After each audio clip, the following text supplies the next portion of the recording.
Now it's, Okay. I got it. Okay. Might as well get going. Okay. Okay. Welcome, everybody. I'm Steve Smith, Executive Director of the American Political Science Association. I'm very pleased to be here for the 5th annual Barbara Sinclair Lecture, jointly sponsored by American Political Science Association and the American University Center for Congressional and Presidential Studies. I would especially like to thank Professor David Barker at American University and his staff, as well as the Director of the Congressional Fellowship Program, Megan McConaughey, and Nathan Bader of the APSA staff for their leadership and support in organizing this very important lecture. I would also like to thank longtime members of the Congressional Fellowship Advisory Board for their encouragement and vision in the initial establishment of this lecture series, especially Ron Elving, who's in the audience here. Thank you, Ron.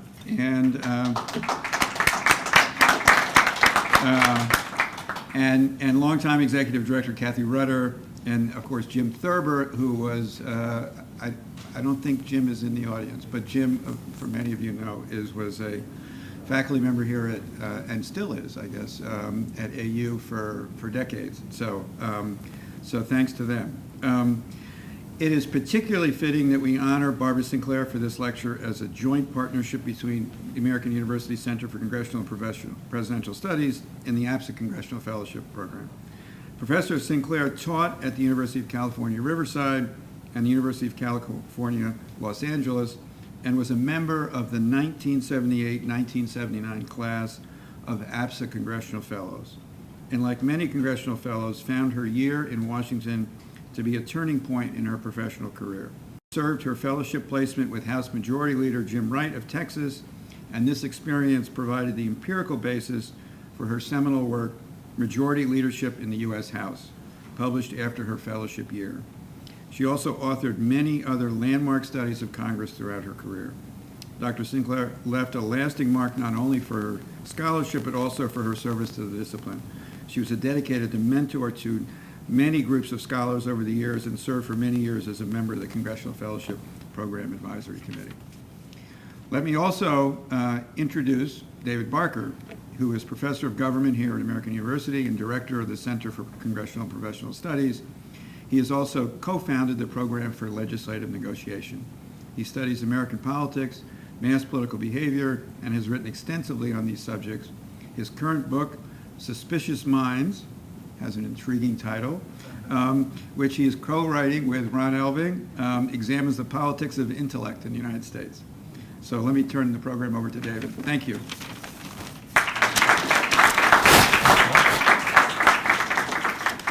Thanks a lot, Steve, and thanks to all of you for coming out, and I'm really happy especially to see all the Congressional Fellows. Our mission at the Center for Congressional and Presidential Studies is to strengthen the democratic square. We try to do that through research and training programs and events such as this one. And we couldn't be more honored to collaborate with APSA on this award and on this lecture series. Tonight we are absolutely thrilled to welcome Professor Rodney Hero as this year's honoree. Professor Hero is currently, I'm going to butcher this, the Raul Yzaguirre? Yzaguirre. Is that better? Yzaguirre. Okay, the Raul Yzaguirre Chair in the School of Politics and Global Studies at Arizona State University, where he also directs the Center for Latinos and American Politics Research. He was previously Professor of Political Science and the Haas Chair in Diversity and Democracy at the UC Berkeley. And before that, he was the Packy J. D. Professor of American Democracy in the Department of Political Science at the University of Notre Dame. He is the recipient of many Best Book and Paper Awards, far too many actually to list if we want to finish on time tonight. And he has served as president of the American Political Science Association, the Midwest Political Science Association, and the Western Political Science Association. I guess the Southern Political Science Association wouldn't have you. Right?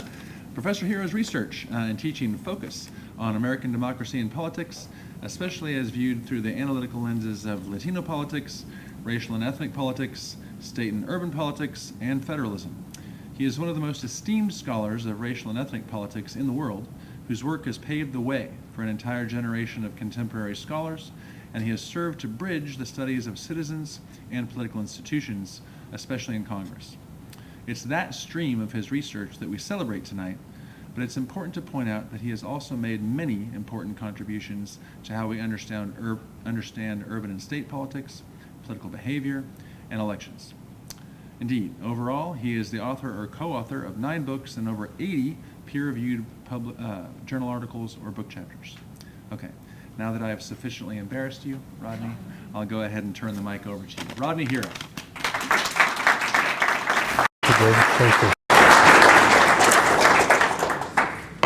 Well, thank all of you for being here tonight. I know a number of the Congressional Fellows have been attending various activities throughout the day, so you may be ready to leave early or whatever, but I'll try not to extend it too long so that you can have a life beyond the lectures for the day. Thank you all so much, David and Steve and the American Political Sciences Association. Thank you, Megan McConaughey, and thank everyone who was involved in this event tonight. I know it's always the case that there's a lot more people involved in these activities than meets the eye, including the eye of the person, myself, who's part of the event. So again, thanks everyone so very, very much for that. What I'm going to do today as part of this Sinclair lecture is to tell you a little bit about some of my past research, actually focus on that is most directly related to the activities of Congress and the presidency related to minority politics, Latino politics in particular, and then tell you a little bit, as time permits, I may have to cut myself short, about some current research I'm involved in that I think kind of is an extension, a further extension of some of my interests. So let me go ahead and start. So again, the title of my talk is Inter-Minority Group Relations and in Legislative Institutions. My wife tells me I come up with the most awkward titles, and I don't disagree, but I don't know what else to do. It's just, for better or worse, in my DNA somehow. So inter-minority group relations and in legislative institutions, and I'll focus on Congress. But before I turn to the specifics of my research, let me just say a couple of things. One has to do with Barbara Sinclair and me. Unfortunately, I really only met her one time, and that was very briefly. It was one of those, hello, how are you? I'm Barbara Sinclair, I'm Rodney Hero. And we had a pleasant, brief exchange, but I really didn't know her. From all I know about her, from people who did know her, she was just a lovely, wonderful person. And it makes me especially proud and pleased to have been associated with her in this capacity, being selected for this award. I did know this, and I think this was what I mentioned to her briefly. I told her that she was on a member of the Woodrow Wilson Award from the American Political Science Association, which was given to the, quote, best book in American politics that year. I don't know if I deserved it, but I know she was on the committee, and that's something that profoundly affected my career in various kinds of ways. So I was and will always be deeply grateful for that. In terms of her importance and prominence, let me just note something. Again, I didn't know her well, but from various people I know who knew her, they will talk about her being a unique scholar in a variety of ways, one of which was that her education background, her PhD work at Rochester, she worked with two very different kinds of scholars. William Riker, who was known for really introducing rational choice into American politics research on the one hand, and Richard Fenno, whose famous book, Homestyle, was fundamentally important in terms of how people think about Congress, legislative institutions, and so on in the United States. So the fact that she blended those together and brought those to her research and teaching and mentoring, I think is really a deeply significant contribution to the development of American political science research, specifically Congress, but certainly more broadly than that, bringing in the kind of methodological pluralism that her work brought. So again, it's very gratifying to be associated at all with her name. Let me then just repeat how honored I am and to be honest, how surprised I am and was to be selected for this award. When I was first contacted by Steve Smith from APSA and David Barker, I honestly said, hey, this must be a mistake. Because I'm not a Congress scholar. I'm really not a Congress scholar. And I'll talk a little bit more momentarily about how I came to do the kind of work that I did. But you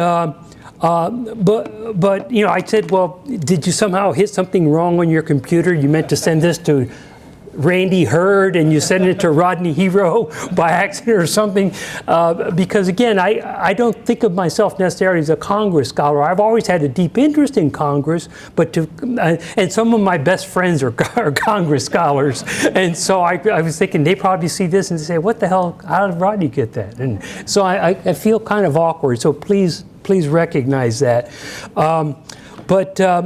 One other thing I guess I'd like to note is that you may be aware that the awards, including this award, are acknowledged at the annual meeting of the American Political Science Association.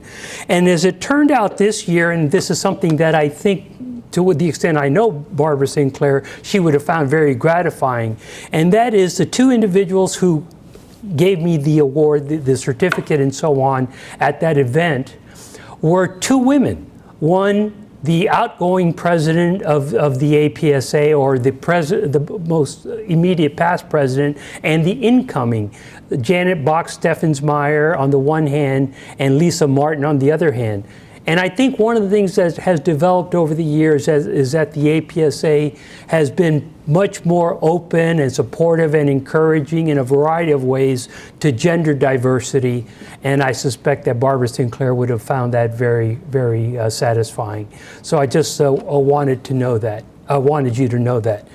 Very quickly, let me just, again, indicate to you that what I'm going to do is kind of some looking back and looking forward to the extent I have time to look forward in terms of some of my research. My interest in Congress and legislative politics really is an extension of my interest in Latino politics and minority politics. My sense is that to really understand Latino politics, you need to understand American politics, including congressional politics. And to think otherwise seems almost absurd. But it's interesting to me how little Latino politics has focused on Congress and legislative bodies. So that was part of it, is I just want to understand minority politics, Latino politics, and I kind of follow it where it occurs, where I think it's important to study, and that's kind of what led me in that direction. So again, my interest led me to these in kind of an outside-in way. I think of a lot of scholars of congressional politics as kind of like they're, you know, not to offend anyone, but the proverbial Congress jocks. That they have this real deep kind of immersion, and I think it's wonderful. I think it's wonderful. Please don't misunderstand me. But I kind of came to it from the outside in. Outside meaning my interest in Latino politics and minority politics, and then into Congress, where I've just felt like I had to go, which is, you know, a double-edged sword sometimes, because sometimes Congress scholars will say, well, you don't really know what you're talking about. You're not a Congress scholar. And so anyway, that's kind of how I came about it. And relatedly, I'm interested in questions of equality and representation, and clearly legislatures, including Congress, are fundamental representative institutions in our political system in terms of how politics is deliberated, what gets on the agenda, how politics is debated, public policies are formulated, legitimated, and so on. So that's part of what led me to this. But also, I come to this, my interest in minority politics, through this idea that I mentioned or developed in a book of mine that I call two-tiered pluralism. My argument has been is that to understand Latinos and minorities in American politics, we need to understand the basic pluralism and pluralism ideas that have very much animated the study of American politics, but modify it in significant ways to capture that greater complexity and some difference that I think applies to minority groups in the United States. So just to talk a little bit about some of my research that led up to one of my earliest works on Latinos in Congress was published in the American Journal of Political Science in 1995. It may have been 1996, I'm not sure actually. I apologize for my factual uncertainty there. In any case, part of what occurred is that I used, and others had begun to use, different, quote, dependent variables. That is, variables that need to be explained, and that is to look at indicators of Latino members voting in Congress and how we might understand voting in Congress, but not using the standard kinds of indicators of that. So trying to use a different dependent variable, something that we're trying to explain there. And I did that, and it's interesting, over the years I've seen how people have interpreted that article, and I've always been felt a little bit awkward because I felt like it was kind of interpreted or summarized in ways that I didn't entirely mean or suggest, but I will leave it at that for the moment. That's probably more than what you care to know or need to know. But in another book I did in 1992 on Latino politics called Latinos and the U.S. Political System, and the subtitle of that was Two-Tiered Pluralism, I began to bring in some basic descriptive data on Latinos that I felt had not really been looked at before. Things like, what are their committee assignments? What are their, how and why did they choose those committee assignments? And what is the prestige or importance of those committees in Congress? Because again, I felt like those issues had been underappreciated, and I still think they're underappreciated, but that's for another day. But what I've tried to do over time is to really look at Latinos not only through a behavioral lens, which I've done some work in that area as well, but also look at Latinos within institutional context. That politics certainly matters in terms of attitudes, voting, behavior, public opinion, on and on. All that's very important, and I hope I've tried to encourage that and tried to do some of that work myself. But again, understanding the policy-making institutions, that is, how government actually makes decisions, how that institutional context is so important. So I'll repeat that a little bit, but I just wanted to note that. And one of the things I note, and that was kind of the germ, if you will, of some of the research I'm going to tell you about in a moment, is that when we look at the U.S. political system, we recognize, but we don't always characterize it this way, that federalism itself is, of course, an important institution. And part of the reason I think it's an important institution is because politics plays out differently across the states, but also at different levels of the political system. I have a Madisonian and/or perspective on American politics where politics is decided, where politics is made, so to speak. It's made throughout the political system, but where it is within that system matters, because there are different structures, incentives, dynamics, configurations of different groups, and so on. And I think we need to understand, just understand, but really appreciate that. I think this is sometimes one of those phenomena that is, quote, hidden in plain sight. And so to think about that. So part of what I'm interested in then is, again, the institutional places where minority politics affects politics in general, but minority politics as well. So let me just contrast this very quickly with, again, some of the research I've already mentioned. When people think about the relationships between minority groups, is something that I've worked on for some number of years. We're trying to look at particularly Black-Latino relations in the United States. I think this is something that, has been studied, and people came to it with all kinds of reasonable assumptions. One was the so-called rainbow, I'm sorry, I messed this up. Oops, I messed it up even further. Let me go back to this. Yeah, people came to this with some of these ideas about a, quote, rainbow coalition.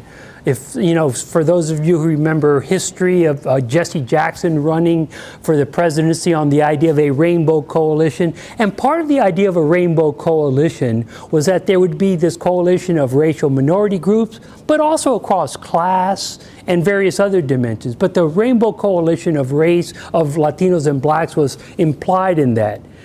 But then a fair amount of research that has taken place then found that there was, in fact, rather than coalition, there was competition between blacks and Latinos. Some of the work that you may or may not be familiar with from Karen Kaufman, for example, and Claudine Gay, studied attitudes of blacks and Latinos in cities and or metropolitan areas, and often found that there was a rather significant degree of conflict, of negative attitudes toward each other.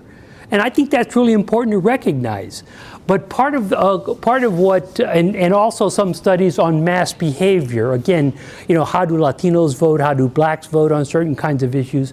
But one of the important aspects of that, and that's why I think federalism is an important dimension, aspect to bring back in, is that, you know, as important as urban politics is, which, you know, something I've studied, so I'd like to think it's important, as important as that is, it's only one, quote, level of the political system. You have state politics, you have national politics. And it just seemed to me that at the different levels, you're going to have somewhat different political dynamics. The way that the relations align between groups may differ by whatever level it is. There's somewhat different policy responsibilities, different dimensions where, you know, this group may be in a larger portion here, a smaller portion there. So we need to take in that institutional context. So that's part of the reason the book I did that I'll be referring to momentarily tries to say, let's recognize that politics may be different depending on, quote, where, institutionally, where it occurs within the political system, all right? And I think all of this is important. You know, one of the things I guess I would note here and talk about group conflict is I suspect most and probably all of you heard about the terrible language, terrible ideas and interests and so on expressed by these LA City Council members talking about redistricting in Los Angeles, which, you know, personally I think and many people found it horrendous, and I would not condone it for a moment. But one of the things I guess that did strike me about it is that part of the reason it was so vile, I guess, is at least part of the reason, not the only reason, but part of the reason is that it was a zero-sum game they were talking about, a zero-sum game. So, you know, we district this way, I win, you lose, vice versa. Whereas there are other arenas of the American political system where things are not necessarily zero-sum. And part of my argument, part of our argument is that if you look at certain aspects of the political system, it is the case where there is not necessarily I win, you lose, vice versa. Where we can say, okay, here's a major policy issue having to do with education, and we want to create a policy that will help all kinds of people. It doesn't, you know, we can debate about how we allocate the resources and so on, to be sure. But it doesn't mean that my winning means you lose and vice versa. Whereas something like redistricting, at least under the way it's done in the United States, and partly because of our institutional structure, that we have, you know, the first past the post and all that kind of thing, rather than, let's say, proportional representation or something like that. There are certain kinds of social cleavages that are likely to be exacerbated.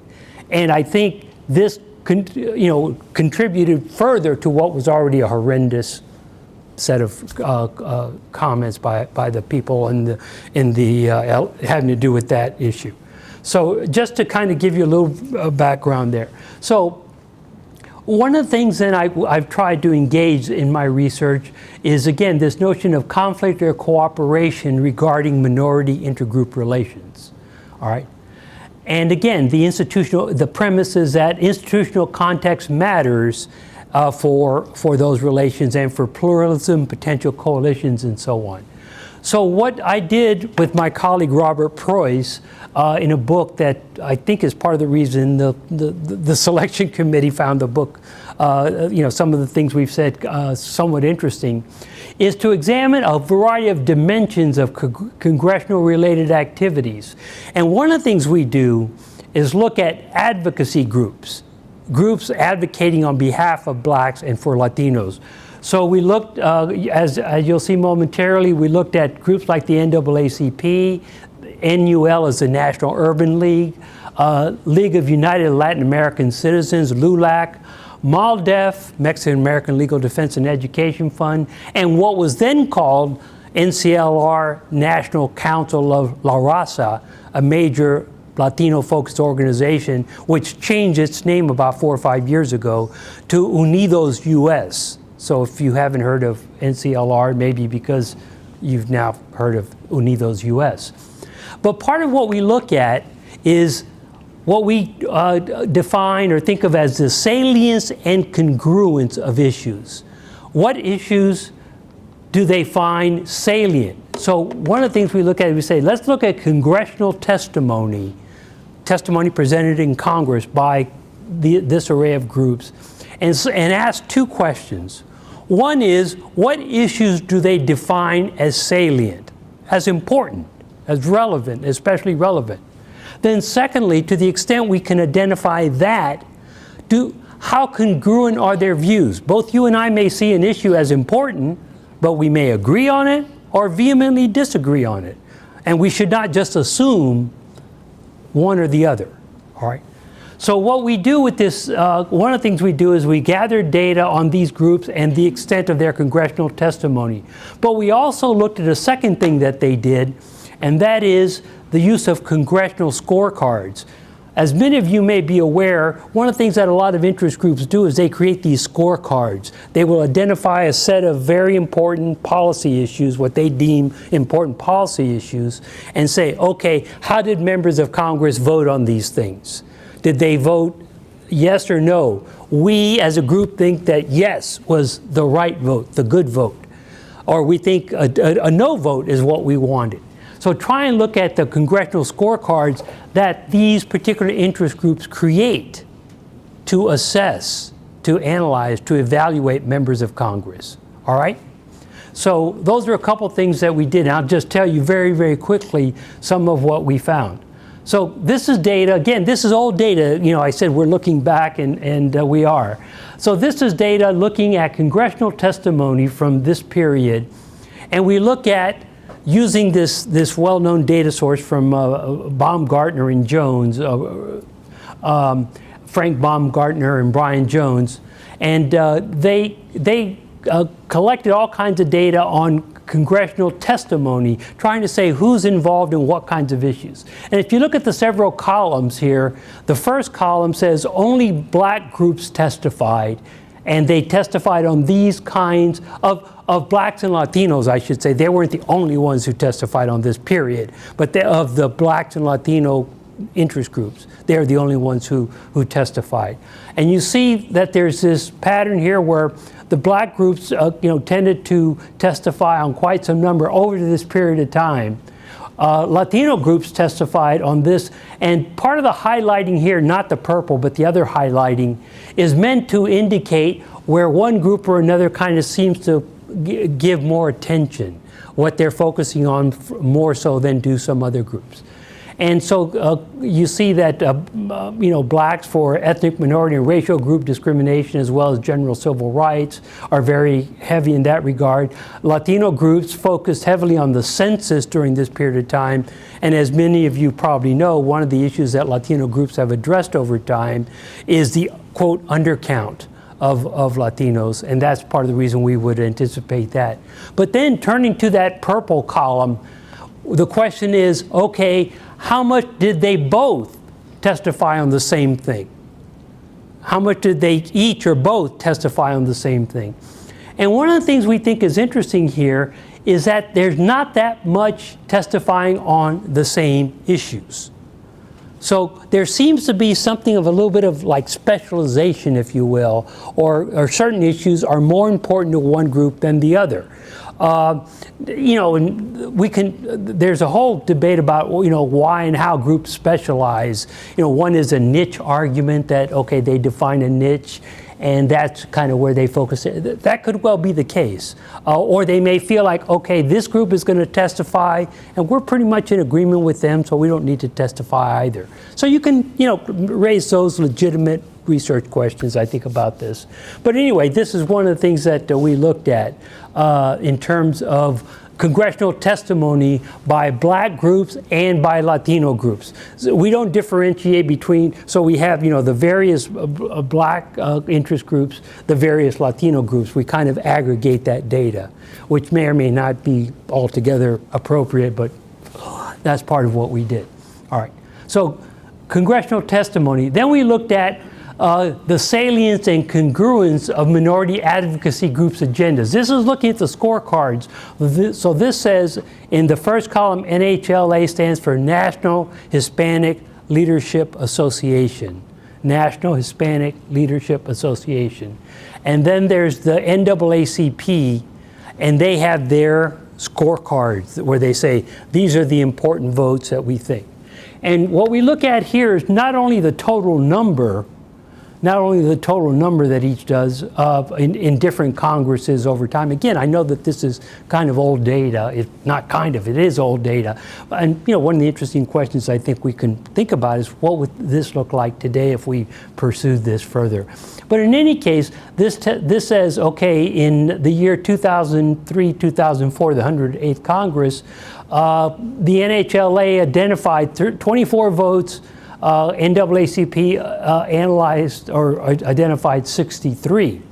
So part of what we're trying to say here then is that of those, how many of those overlapped? How many of those were the same bills? And part of what seems to be the case here is that very few of them are the same. So out of all those, only 3 of them were on the scorecard of both the NAACP and on that one of the NHLA. So this is saying that, you know, our notion of salience are the same issues salient to the two groups as, again, as identified in terms of their putting these votes on their scorecard. All right. Then, so there were just, you know, 7 here, 6 here, 6 here.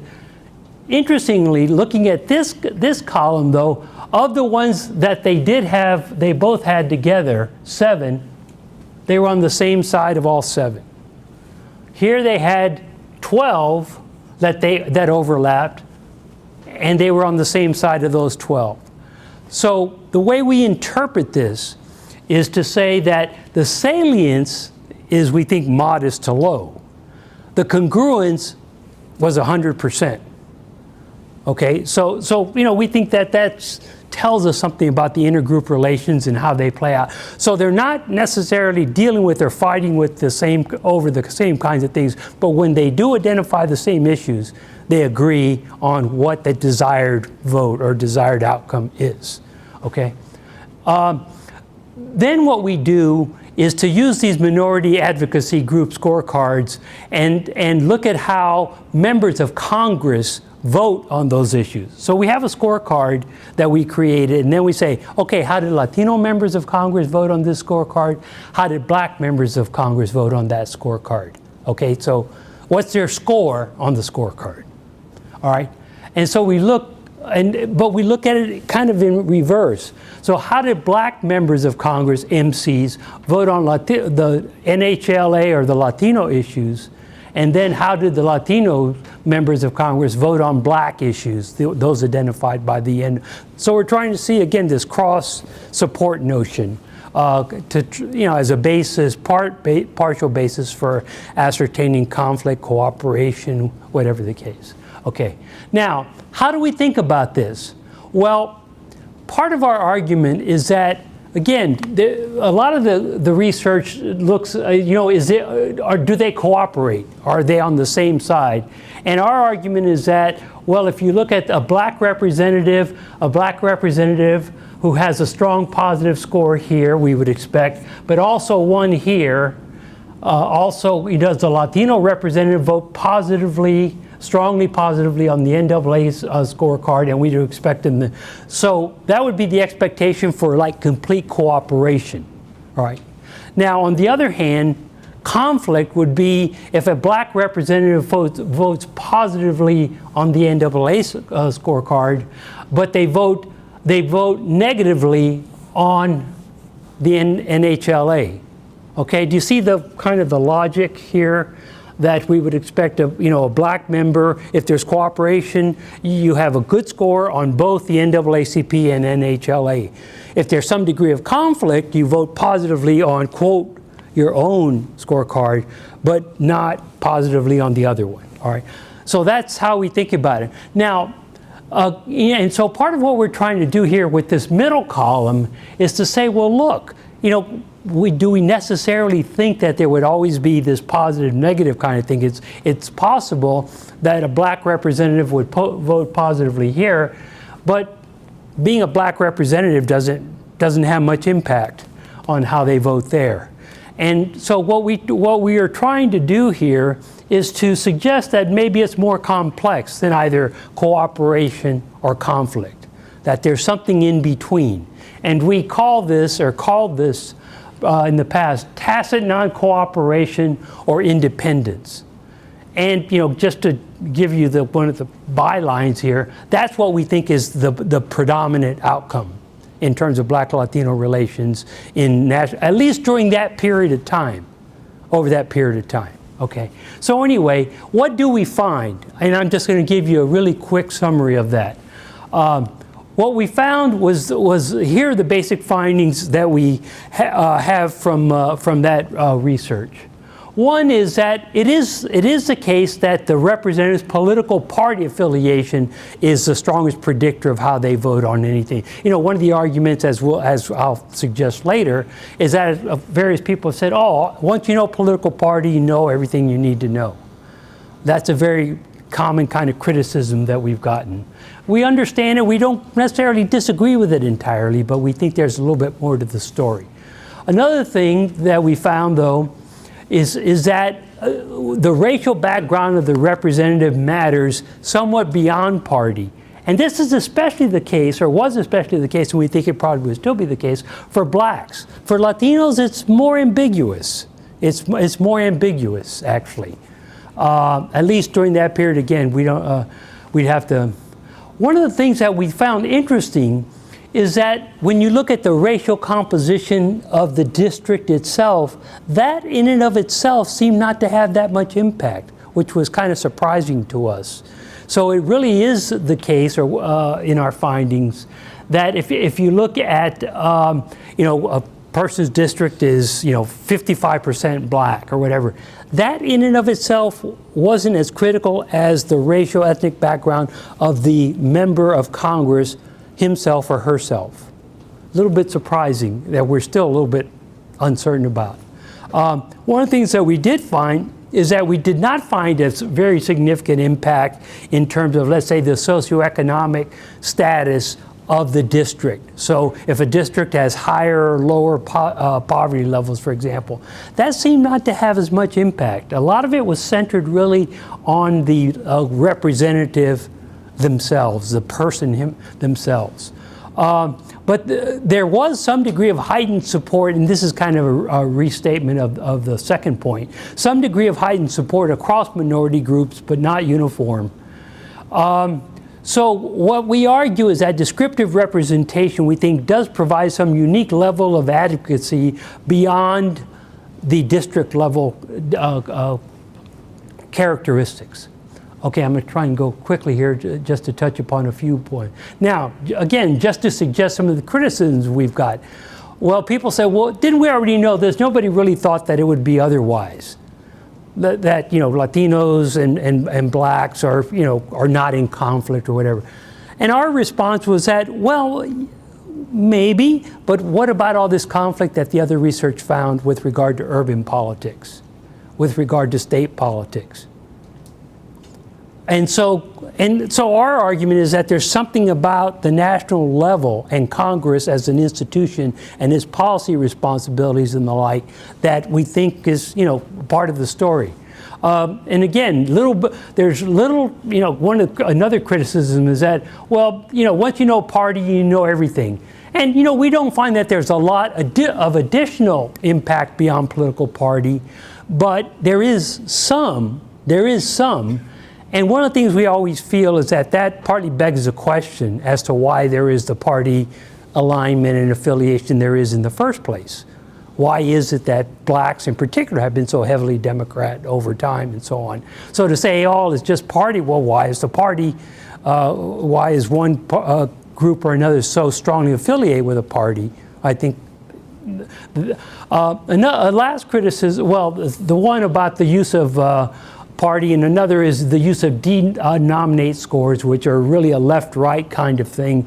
They say captures most, if not all. We think that, again, there's a lot to that story. It's not wrong, but we do think there's a residual explanation related to racial ethnic groups and so on.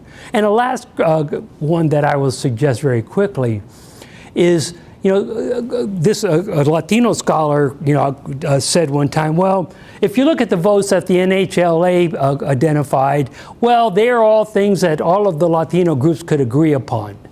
That so well, they didn't really bring in abortion as an issue, but they brought in these other things. There's certainly legitimacy to that criticism, but I think it is important if we can identify some issues that we think are uniquely central to Latinos, and there's a lowest common denominator, but in some ways that's not unique to Latinos. It may be applied to many groups. All right. So that's some of the things I would suggest there. Let me then just here's some of the things that have occurred to me. I haven't had a chance to get back to this kind of research, but I guess some quick questions. How and how much have things changed? I'm not sure. I think they've changed a lot.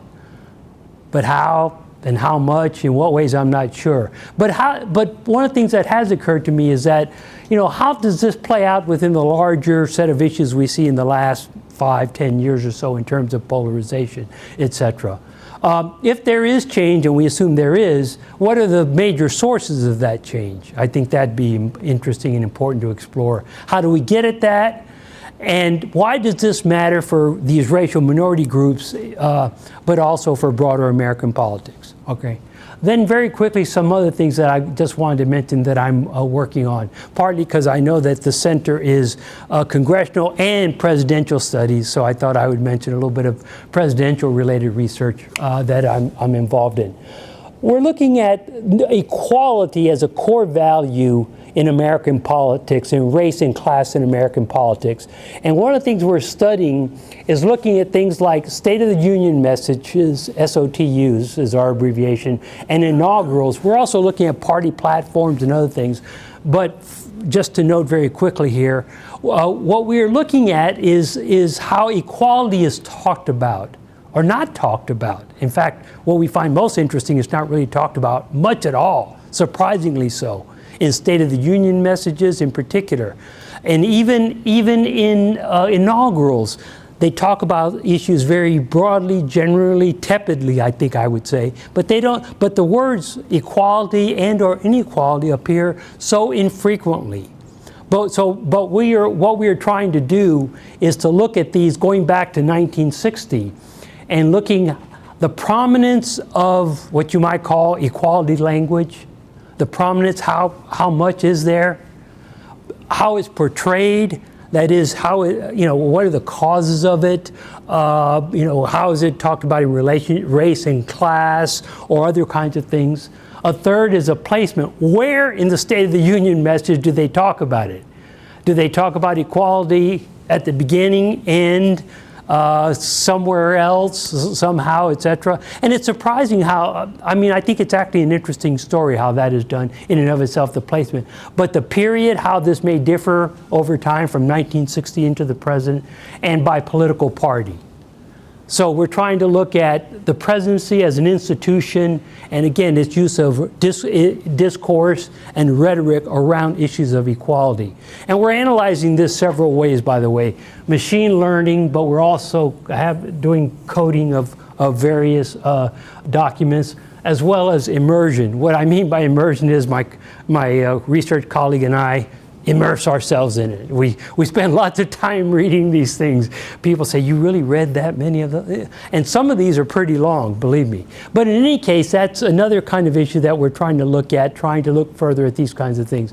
Another is that I started and we've kind of let go, but looking at the national legal arena and looking at amicus briefs to the Supreme Court by minority legal advocacy groups like MALDEF, NAACP, Legal Defense Fund, and so on. And the questions we ask is that, do they file briefs on the same cases, on the same side? And then the third question is what they say in those briefs. Very quickly, do they file on the same cases? Not nearly as much as people might expect. It's actually relatively modest. Second, are they on the same side? When they do file on the same cases, they're always on the same side, we found. The third one that we're interested in is, what do they say in their briefs? Well, they don't say the same things. At one time, I'm not a scholar of courts, I was thinking, oh, they're going to be saying the same things. No, my colleagues who study the courts say they're going to say something different. Why just repeat what the other one says? But so then the thing is, how do they frame what they say?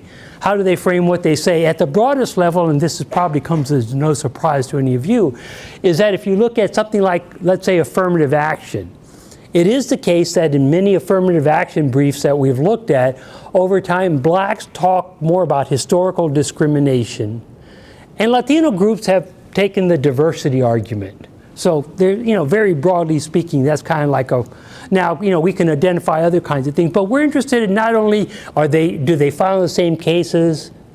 Not much. Are they on the same side when they do? Yes.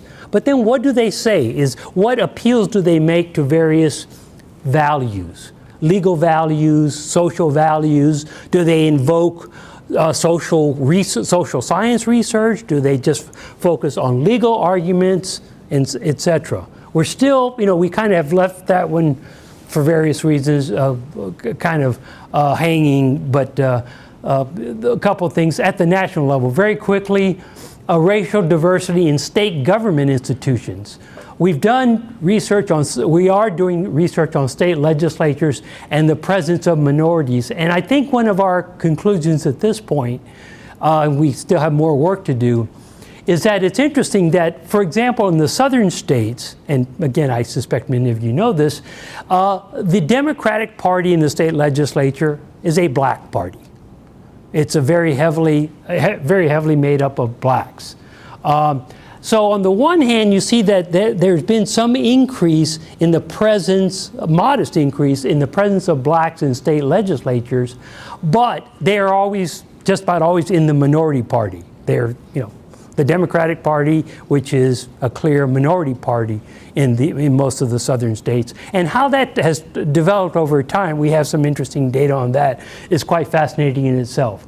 A second thing that we've looked at is presence in state government bureaucracies. So look at all the state government jobs that states have, and who holds what jobs at the various levels overall, but also in terms of things like professionals and administrators, service maintenance. There's like 7 or 8 different job categories that are often used by EEOC and others to determine this. And there's some really interesting findings here. One of the things we find is that if you look at state government bureaucracies, overall, blacks are well represented in state government bureaucracies. They're well represented in state government bureaucracies. If you look at the parity scores, that is, blacks comprise X percentage of the state's population, what percentage of jobs do they hold at the various levels? They do well. In California, it's like their parity score is like 2 point something, whereas 1 would be parity. So blacks do well, and whereas Latinos do very poorly, even in California, Texas, Arizona, and so on. So there's a different politics that these groups face in the institutions of state government as well. And again, the question is why? And we can't, we're not sure yet.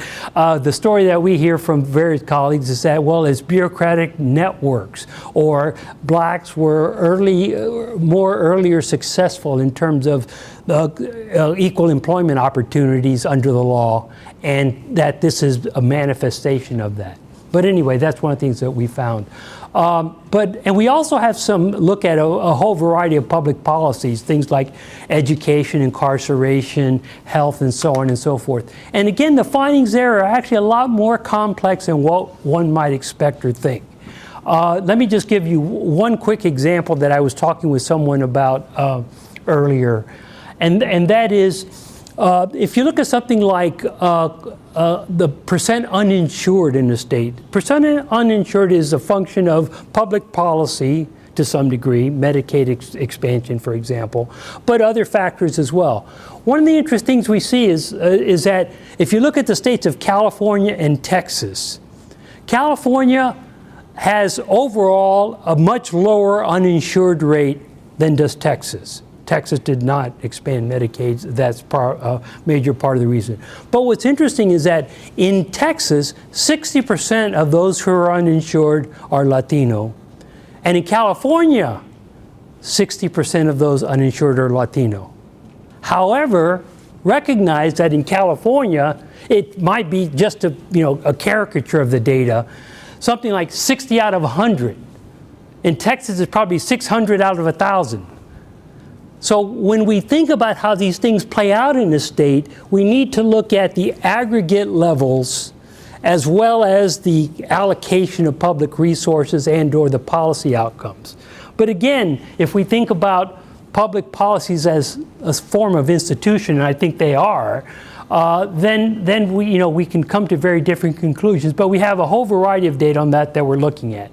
All right, very quickly, and I'm not going to bore you with this because it probably makes no sense to anybody but me. What I've tried to look at is, if we look at the major groups here, A meaning Asian, W white, L Latino, B black, is that if you look at Asians, our data, we have data regarding socioeconomic status of groups, political process outcomes, things like their, and this is obviously a pretty ugly diagram. And then if we look at public policy outcomes, what we find is that for Asians, they have high socioeconomic status. They have actually relatively low levels of political participation, but the public policy outcomes are quite high. All right, so that's what that there. If you look at blacks have low socioeconomic status. Their participation in politics is fairly high, but their policy outcomes in the aggregate are pretty low. If you look at whites, they tend to do fairly high across the board in terms of socioeconomic status, political processes and involvement, representation, descriptive representation, and in terms of that. Again, and I know that this is conflating a lot of complexity. I don't deny that in the least. But then finally, if we look at Latinos, they tend to be somewhat low across the board. So in some respects, what I'm trying to say is, in terms of looking at politics more broadly, including but not solely institutional situation, that's what I think the big picture looks like. Then finally, let me just say, there's so much to try and explain and understand with all these kinds of issues and questions. But let me just repeat that one of the things I think is underdone or understudied is institutions, including Congress, including state legislatures, and so on. I'm not saying there's not significant bodies of research out there on these questions, but I think there's so much more to try and explain and understand. The data I presented, a lot of it goes back many years, but I think there's a lot of, it would be very helpful, I think, to revisit some of these questions. And so I will end there and say thank you for your attendance, your time, and attention.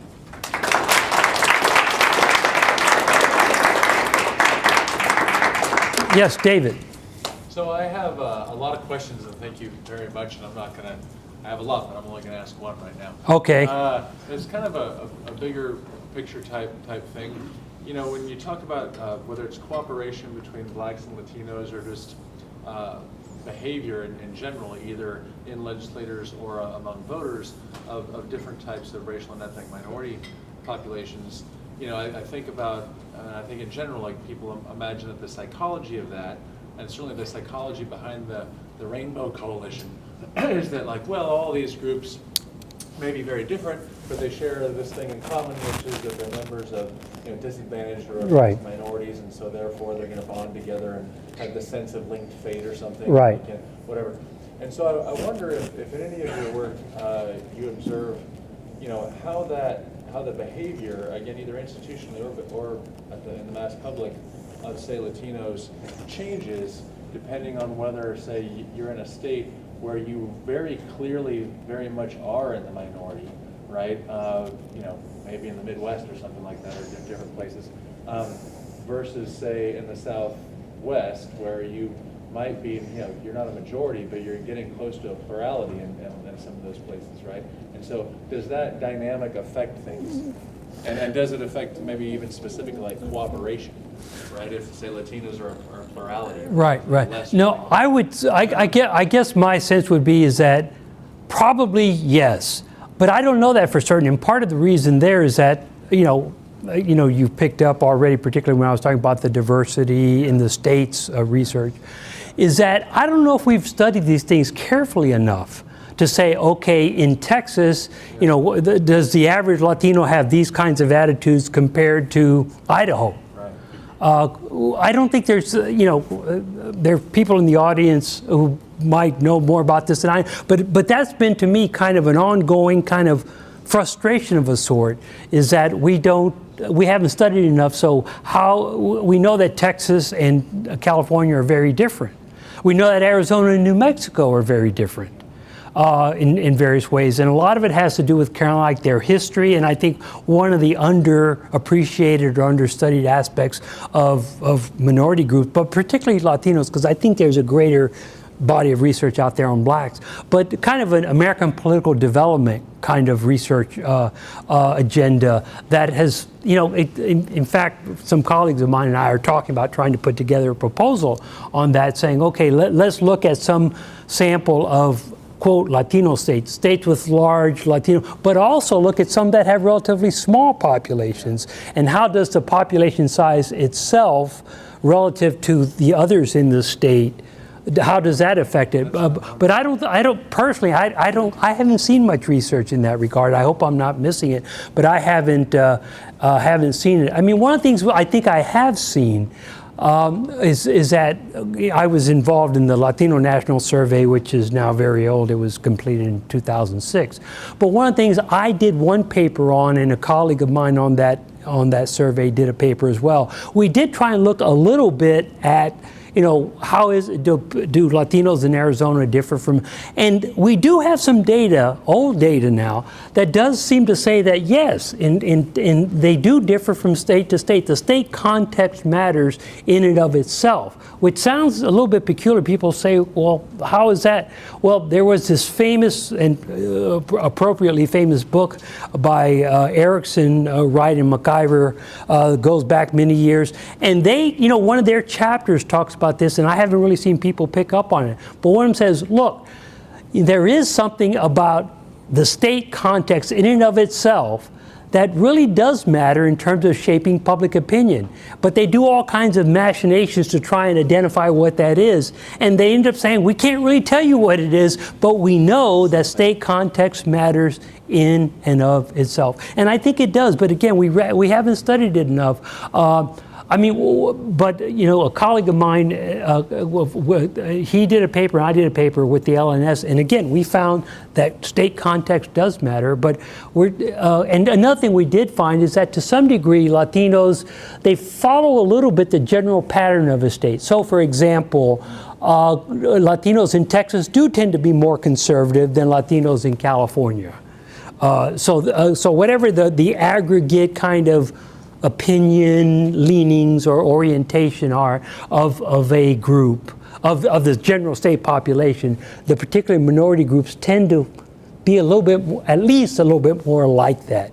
But no, your point's well taken. I think that's kind of something that it would be really benefit from more research. Well, but correct me if I'm wrong, and I'm going to shut up, but am I correct that in terms of different country of origin. Oh, yeah. Uh-huh. But like within, I think California and Texas, most Latinos in both of those states are primarily of Mexican background, And right. So you can't attribute it to that. Right, It really right. is the state. Right, right. No, I'm a native Floridian, which I'm not always proud to say.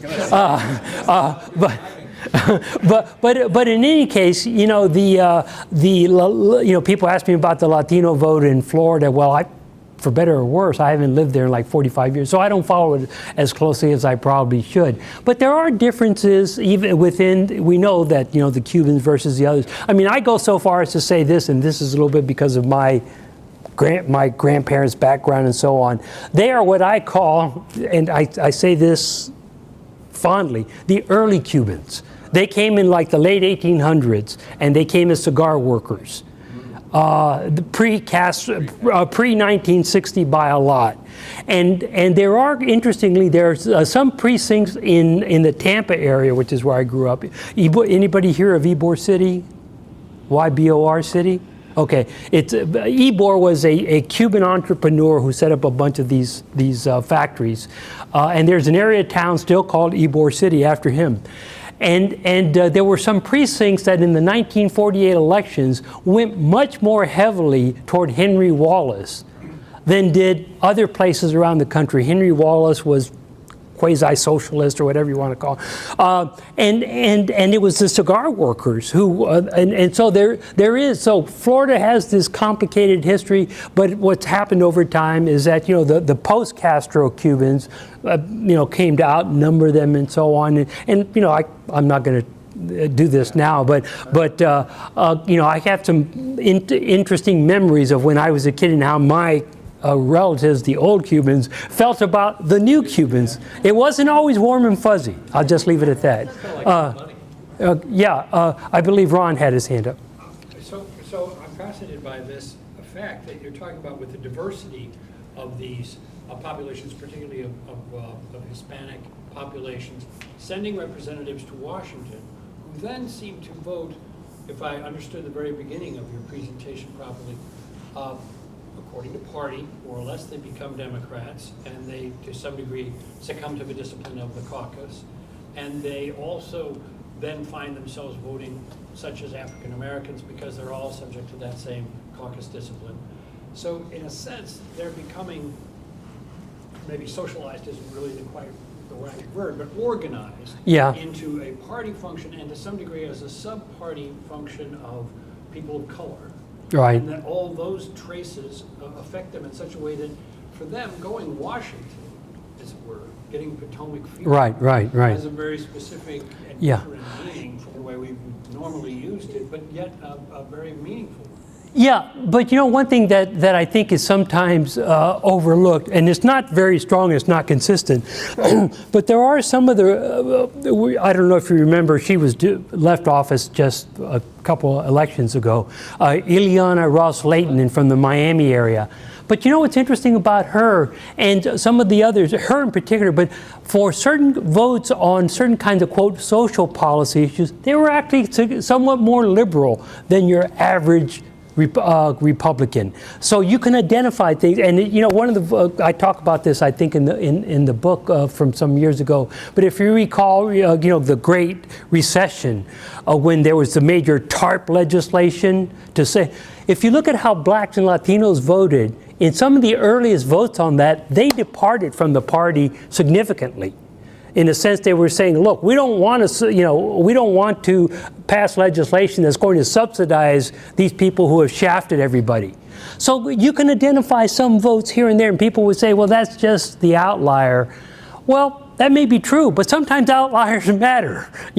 Sometimes certain kinds of votes you can say, well, this tells us something about that group and how they see themselves. So yeah, on many issues, but again, on social policy issues, I do think some of those Miami Cubans versus the old Cubans were somewhat different. There was some differentiation. And I'm not saying it's the end-all, be-all, but I want us to recognize that. Yes, in the back. Okay. I hope I didn't offend you. Not at all. And they went to New York. Oh, they went to New York. And we transferred back and forth from New York to Texas, so I'm just sharing a personal Okay. perspective, is that there is a variation of Yeah. Latinos, Yeah. right? And the Miami Cubans and the New York Cubans and the Texas Cubans, all very different. Yeah. And Cubans are different than other Latinos because we got political asylum right away. Yeah. In 1960 that the other Latinos didn't get. Right, There's right. a little There was some resentment from other groups. Yeah. very politically active family. Yeah. Because of the crisis that happened, and so there is variation. I'll just say that. The Miami Cubans are different. Yeah. No, what's That's my interesting, perspective as the New York Cubans. one of the interesting things to note in that regard, though, is, the U.S. government tried to disperse the Cuban population, but many of them came back to South Florida. And, I haven't seen, I'm sure somebody's done some research on this, but the ones who came back to Miami were probably, it's a self-selection process. And so they were probably particularly, and some of them were, they did very well in terms of small businesses and so on. Yeah. But this is another thing about this, our diversity research, by the way. We have data on small business presence across the states, and it's interesting how badly Latinos do, even in Florida. I mean, so if you look at, you have these numbers, okay, the state's population is X percent Latino. What percent of all business firms are Latino? It's much below that throughout the country, including Florida. And then if you look at the percent of their assets in terms of how much money they generate, they're even further down. So the small business, that's kind of a whole area I think that nobody's ever thought about or looked at. I just happened to come across it one time, and it's fascinating data, but all the racial ethnic groups except Asians do very poorly in terms of small business. Again, percentage-wise relative to their percentage in the population, and in terms of the assets they generate are minuscule in just about every state. So that's a part. Yeah, let me go to Kathy and then here. So it's interesting along those lines. Did you read the Inheriting the City by Mollenkopf, Waters, and because they make a really interesting finding, which they didn't expect. But they compared native groups, Puerto Ricans, African Americans, a number of other groups, but to new immigrants. And they found that native groups did much, much worse than new immigrants. So new immigrants that were black did much better than African Americans, and new Latino immigrants did much better than Puerto Ricans. Yeah. And that was not what they expected. Yeah. And they found that there were just less avenues of upward mobility because actually blacks and Puerto Ricans, native blacks and Puerto Ricans had very strong networks. Yeah. Which ties them to each other, which was poverty. Yeah. And new immigrants had weak networks that tied them to employers and jobs, information about, and so the tension wasn't really, and if you're in New York, the tension really isn't between Puerto Ricans and African Americans, it's between African Americans and new immigrants. So sometimes it crosses that way. And I was just going to say something about the Rainbow Coalition, which Jesse Jackson wrote on the Tales of the Rainbow Coalition, which was formed by Chacha Jimenez and Fred Hampton. Yeah. So it was an old idea, but he kind of popularized it in a sense. Yeah. Right. So originally it's coming right out of grassroots Black and Puerto Rican communities, and they expanded wide. So I think there's a state difference. I think there is a nationality difference, and within nations, I mean, I had this weird experience of working with a group that was working on, DACA, et cetera. And this one woman who was saying her parents were undocumented. And we start talking, because of course that's an important issue, until she tells me that her parents were Pinochetistas in Chile. Oh. Okay. Okay. Like, Latino immigrants come from different places. Even if they come from the same country. Yeah. Okay, there were at least two other hands I saw up here, and I don't want to overlook or offend, and I don't know what our time situation is. Probably got five. Okay. Here, here. Let me go here. Okay. A lot of questions, so maybe 10. 1, 2, 3, 4, 5. I don't know if I can get 5. Well, Okay. we'll see. Okay. Yes. I just I'm sorry. wanted to- I had identified you. Yeah. Well, sort of going back to what you were talking about as we began the whole discussion. In the last election, and there's been all sorts of writing about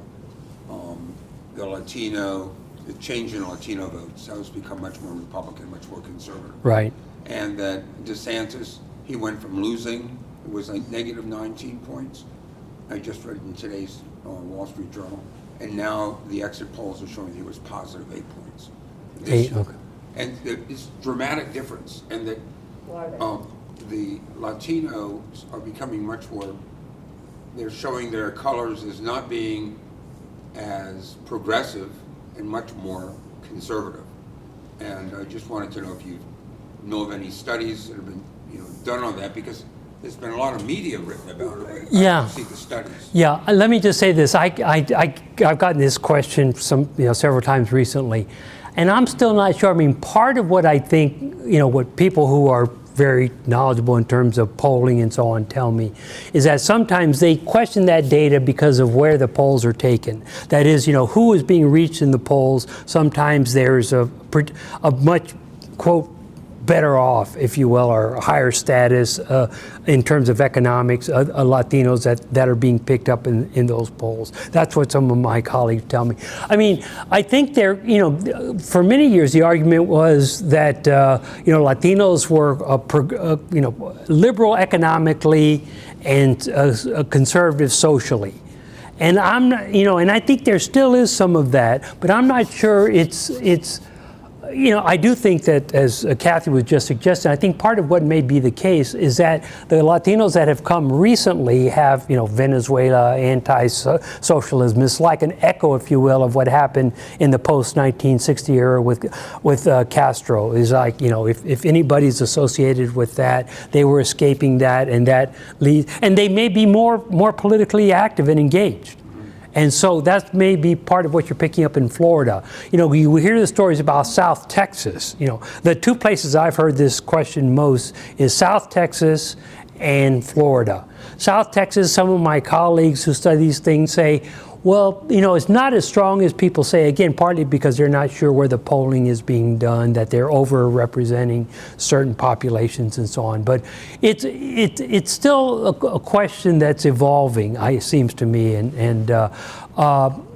So I hate to be so ambiguous or unsatisfying in my answer, but to me it's still something I think we need to kind of step back a little bit and see what happens over time. Yeah. Yes. Yeah. Well, thank you very much for the wonderful lecture. I was very interested in your focus on roll call votes and interest group preferences as the dependent variable. And I had a couple of other dependent variables that I was wondering if you, your colleagues, or anyone you know of has looked at from the REP literature, but not the inter-minority relations REP literature. Okay. So I was curious on bill sponsorship, for example. Some legislative effectiveness people have looked at, in terms of sponsorship and co-sponsorship, who's working on these bills together. Yeah. There's also some work on representation of members of office staff, right, for example. And Yeah, I was wondering, yeah, maybe are African-American and Latino legislators more likely to employ the other when it comes to office staff? Yeah. And then finally, the last one I had is, you've probably seen these email experiments in regards to voter registration. Right. And seeing, African-American representatives may be more willing to respond. Yeah, and help register some of the with Brockman similar research, last is that, names. yeah, Exactly. yeah. Do these things apply, do you think, across minority groups, in the same way that they might in terms with their own minority groups? Okay. If I'm understanding your question correctly, again, yeah, part of what's being looked at is, again, how do representatives respond? The Brockman work says, what is the first part of your question again? Would you repeat it for me? So the first one was on, you're looking at roll call votes. Right. But I'm also curious about... bill sponsorship and all that. Sponsorships and co-sponsorships as well. Are they willing to work together at the beginning stage? I haven't seen a lot on that directly, but I think some of the evidence would suggest that they do co-sponsor. I mean, one of the questions is that do they co-sponsor something that they think is going to be successful? Anyway, so there's always a question about, do we need to maybe be a little bit careful about the data and so on. But I know that there's been, and sometimes, I mean, I have some reservations about some of the research there, including my own. But when people say this or that is a Latino issue and so on, well, you know, it may be a Latino, and the question is, what defines a Latino issue?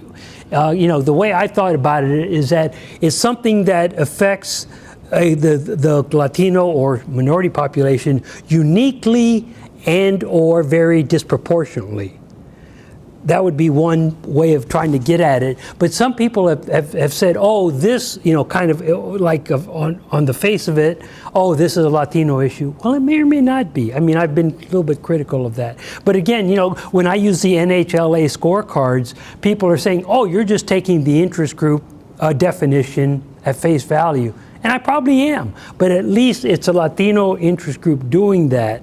And again, we can say, okay, do we think this is legitimate or not? You know, sometimes some of the issues that have been identified, I just, you know, how specific they are and so on, I'm just not sure about. But this is something not to just shirk it, but in many ways, this is kind of things that scholars need to think about, is that what do we count as a Latino issue, and, you know, how much, I mean, one way of looking at it is what the issue is and or bill sponsorship if it's, but a lot of times, you know, Democrats will, non-Latinos will, et cetera. But it is a kind of an elusive question.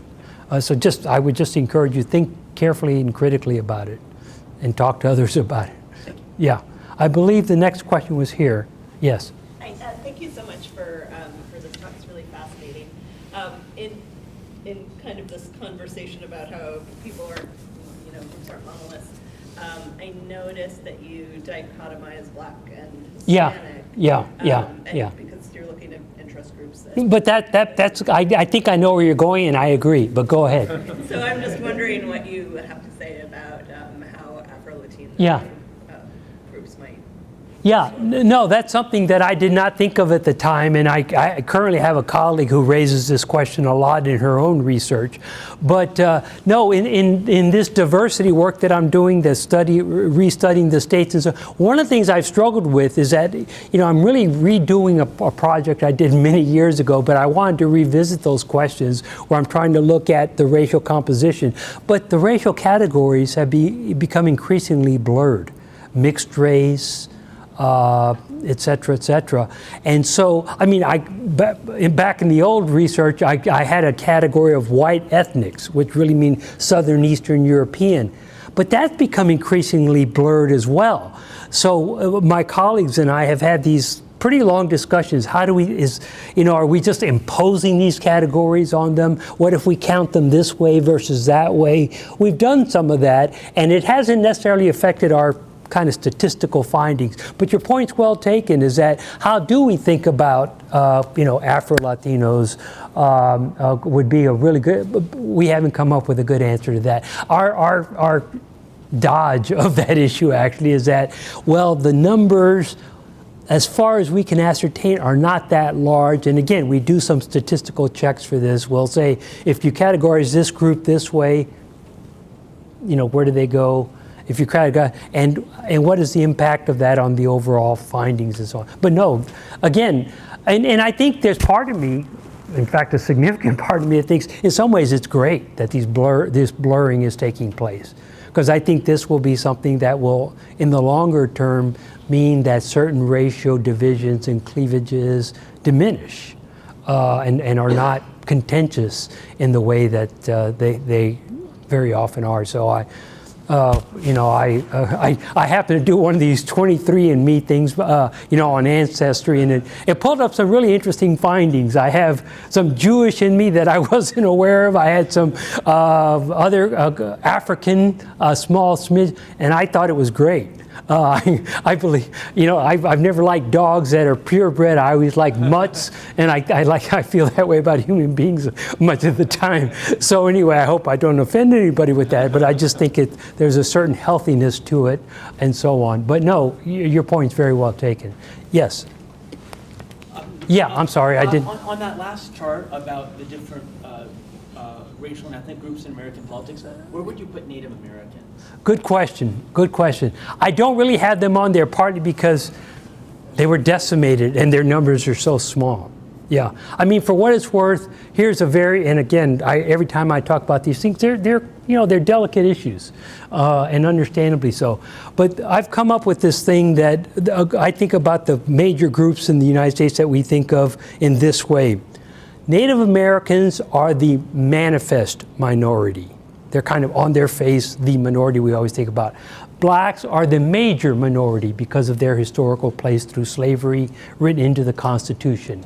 Latinos are the middle minority. They kind of fit in the middle in certain kinds of ways, a certain ambiguity. And then Asians have become seen as the model minority. You can tell I have a penchant for alliteration. But that's one way I've tried to think about it. And I'm not, and I worry that I'm imposing too much simplicity on it, that the world is actually, and I know the world's much more complicated than that. But in some very broad sense, that's how I think about it. But your point's well taken. Where unfortunately, where I think I would put Native Americans would be kind of on the lowest across those things. So, yeah. States too. I mean, some states, they're more empowered and represented. Yeah. I mean, so, I drew that, and that's kind of my summary of what I think I see in the aggregate in the states. But again, it's always way more complicated than that. But it's just one way that I ask myself, does this capture some broader, bigger story? And I think it does, recognizing that it kind of oversimplifies, and sometimes terribly, and in not very good ways. I guess this would be the last question, David? Okay. Thank you. Lawrence Solberg, I'm a Health and Aging Policy Fellow. What has been the change in minority, Black and Latino representation in Congress since that data was collected? Oh, it's increased How would that affect what how would you think that affects the data? Well, I think it means that there is I wish I had the exact numbers, but the numbers for Blacks and Latinos has increased quite a bit. And Latinos, I think, are now close to 40 members of Congress. When I first did some very early research, there were like 6 members of Congress who were Latino. So the numbers have increased pretty significantly over time, I should say. But one of the things is that at times they've been in the minority party in Congress. And so it's one thing to be elected, of course, you need to be elected before you, but if you're in the minority, and the Democrats, have been in the majority, been in the minority at times and so on. But in terms of the relationships between Blacks and Latinos, which I think is your question, how has the increased size affected that? I'm not sure. I would think that it's kind of a continuation, but or expansion, a trajectory that way. But I'm not really sure. That's I would invite or encourage anybody to do more research on this, myself included. I'm just working on stuff now that I haven't been able to get to that. So anyway, thank you all very much. Thank you.